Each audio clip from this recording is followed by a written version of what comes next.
अगर वोट से ही भरोसा उठ जाए तो लोकतंत्र की दीवारें कैसे टिकेंगी। यूपी की सियासत अब वोटर लिस्ट के काट छांट पर सुलग रही है। वोटर लिस्ट को लेकर बिहार से उत्तर प्रदेश तक घमासान मचा है। बिहार के बाद अखिलेश ने सरकार और अफसरों पर जो आरोप लगाए, उसके बाद जिलाधिकारियों ने समाजवादी पार्टी सुप्रीमो यानी अखिलेश यादव को करारा जवाब दिया है और अखिलेश यादव से दावों की सच्चाई अब दुनिया के सामने रखे जाने की बात कह दी है।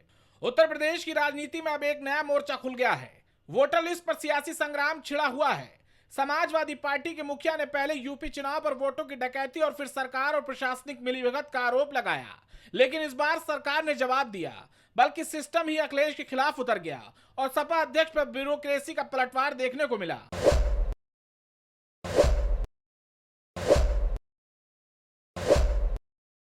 जौनपुर, कासगंज और बाराबंकी के जिलाधिकारी मैदान में उतरे और अखिलेश के दावों को भ्रामक और निराधार बताया।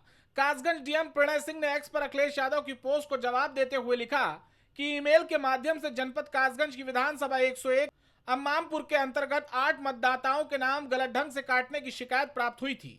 जांच में पाया गया कि 7 मतदाताओं के नाम मतदाता सूची में 2 बार होने के कारण नियमानुसार एक नाम को विलोपित किया गया था। प्रणय सिंह 2015 बैच के आईएएस अधिकारी हैं। इससे पहले वे अपर आयुक्त प्रशासन, गन्ना और प्रबंध निदेशक उत्तर प्रदेश चीनी निगम के पद पर तैनात थे।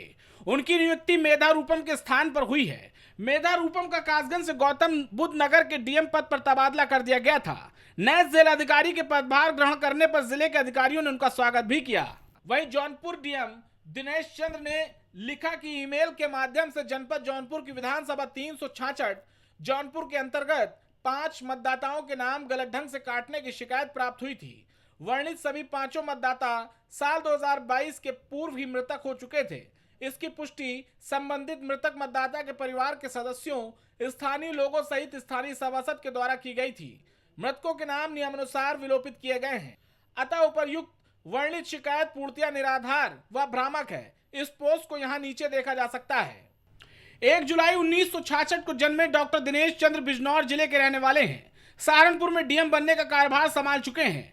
चीनी उद्योग और गन्ना विकास विभाग उत्तर प्रदेश शासन के विशेष सचिव डॉक्टर दिनेश चंद्र को जौनपुर का नया जिलाधिकारी बनाया गया है। वे 2012 बैच के आईएएस हैं और वे डीएम बहराइच के पद पर भी रह चुके हैं। 2 मार्च 2021 से 5 जून 2021 तक वे इस पद पर तैनात थे।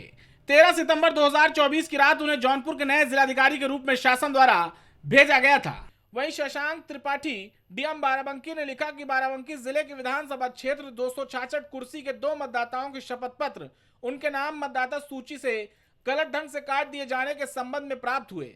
जांच में पाया गया कि उपर्युक्त दोनों मतदाताओं के नाम मतदाता सूची में दर्ज हैं। कानपुर के मूल निवासी और यूपीएससी 2015 में 5वीं रैंक हासिल करने वाले एवं अपर मुख्य कार्यपालक अधिकारी और मुख्यमंत्री योगी आदित्यनाथ के विशेष सचिव शशांक त्रिपाठी को बाराबंकी जिले की बागडोर मिली। करीब 15 महीने के कार्यकाल के बाद बाराबंकी जिलाधिकारी रहे डीएम सत्येंद्र कुमार को मुख्यमंत्री विशेष सचिव बनाया गया है। 3 जिलाधिकारियों ने तथ्यों और दस्तावेजों के साथ जवाब दिया। यानी अब ये केवल राजनीतिक आरोप नहीं रहे, बल्कि सत्ताधारी सिस्टम और विपक्ष के बीच सीधा टकराव बन गया है। दरअसल ये विवाद अखिलेश यादव की उस पोस्ट से शुरू हुआ जिसमें उन्होंने सरकार और प्रशासनिक मिलीभगत के आरोप लगाए। सपा अध्यक्ष ने अपने ट्वीट में लिखा था कि उत्तर प्रदेश में 2022 के विधानसभा चुनावों में नाम काटने को लेकर हमने जो 18,000 शपथ पत्र दिए थे, भाजपा सरकार उनमें से एक का भी जवाब सही तरीके से देना नहीं चाहती। जिलाधिकारी को आगे करके चुनाव आयोग बच नहीं सकता।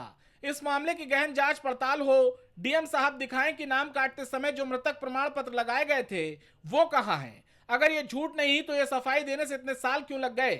ब्यूरोक्रेट्स ने अखिलेश के दावों की हकीकत जनता के सामने रख दी, जिसके बाद सपा अध्यक्ष का आरोप तथ्यों से परे दिखा और अब यह सवाल उठ रहा है कि क्या अखिलेश यादव बिना किसी सबूत के जंग लड़ रहे थे। तो एक और जहां विपक्ष वोटर लिस्ट में गड़बड़ी का आरोप लगा रहा है, तो वहीं प्रशासन ने हर आरोप का एक एक जवाब दस्तावेजों के साथ पेश किया है। अब देखना यह है कि अखिलेश यादव अगला कदम क्या उठाते हैं और चुनाव आयोग इस पूरे विवाद पर क्या रुख अपनाता है। Output desk, prime TV.